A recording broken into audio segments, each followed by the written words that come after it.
I'm gonna go ride my bike. Do you want to join? Sorry, I have to work on these related rates problems. Okay, have fun.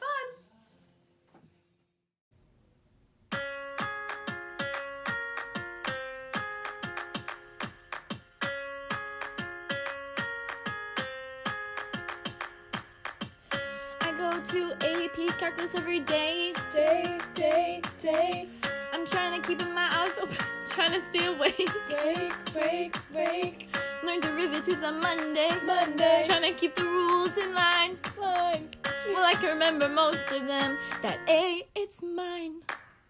Math don't discriminate between the sinners and the saints. It frustrates, but we keep solving anyway. We laugh and we cry and we break and we make our mistakes. And if there's a reason I'm in this class when so many have tried, I'm willing to solve for it. The related rates. I'm so tired.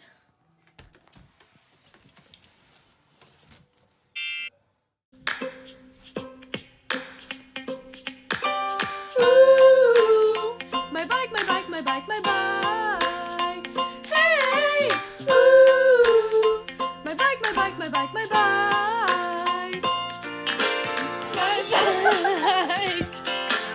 Hands on the handles and the sky's the limit. My bike. Me and my balloon going down the road, 15 feet a second, cycling down a straight road, laughing to myself and my balloon.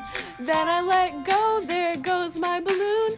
It rises up at a rate of 5 Sydney feet. is cycling along the straight road at a speed of 15 inches per second. Her balloon is rising up at a constant speed of 5 inches per second. When she goes directly under the balloon, it's 45 inches above her. How fast is the distance between Sydney and the balloon increasing 3 seconds later? So right here, we have her balloon, and down here we have Sydney.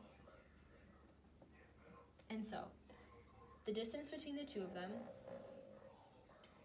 is going to be, so it's increasing 3 seconds later. So in the beginning, it's 45 inches above her.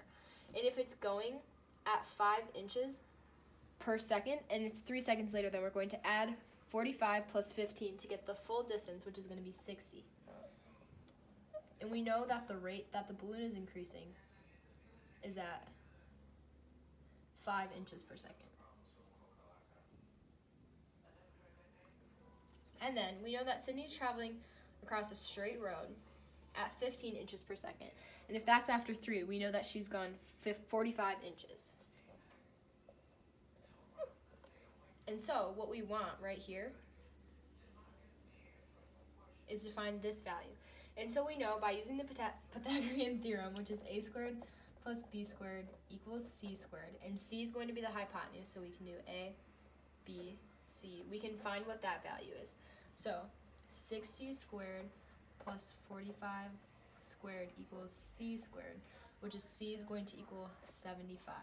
So then we now know we can place that in 75, and we know that this is going at a rate this way at 15 inches per second. And then we want to find the rate at which this distance is increasing. So we want to go back to our Pythagorean theorem equation. Take the derivative of the Pythagorean theorem again. So a squared plus b squared equals c squared. So it's going to be 2a. And we're taking the derivative in times of t, which is time. So it's going to be 2a times dA over dt plus 2b times dB over dt, which is going to equal 2c times dc over dt. And now, because there is a constant 2 in front of all of it, eventually that we can just take those 2's out.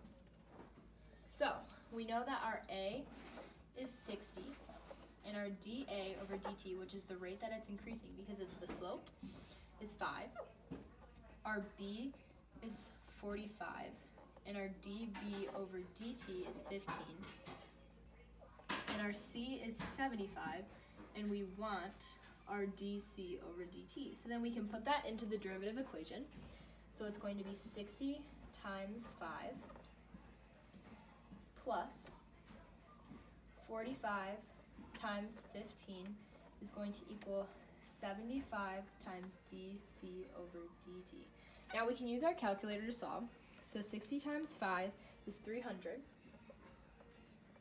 plus 45 times 15, which is 675, which is going to equal 75 dc over dt.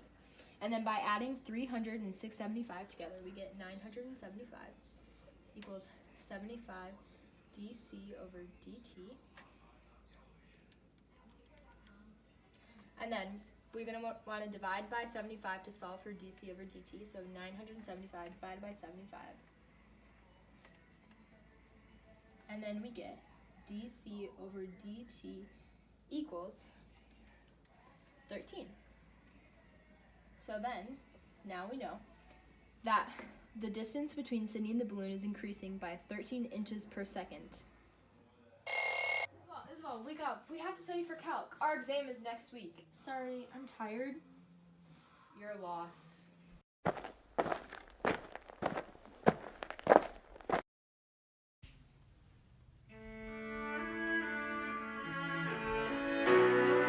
Let me tell you what I wish I'd known when I signed up for this class. I have no control. Who lives, who dies, who gets a 5? Every other student in America takes the test. Every other student in America might get a 5. But when you're done, do you beat the game? Do you get the credit? Do you keep your flame? Will you get a 5? Will you get a 5?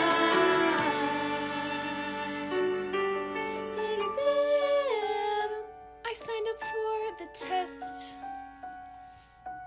Exam. I stopped wasting time on tears. I studied for what feels like 50 years. It's probably not enough. Exam. I interview every student who's gotten 5. They were pretty smart. I try to make sense of my thousands pages of notes that I took this year. I'm running out of time. When my time is up, have I done enough? Will I get a 5? Oh, I can't wait to see if I've passed. It's only until July.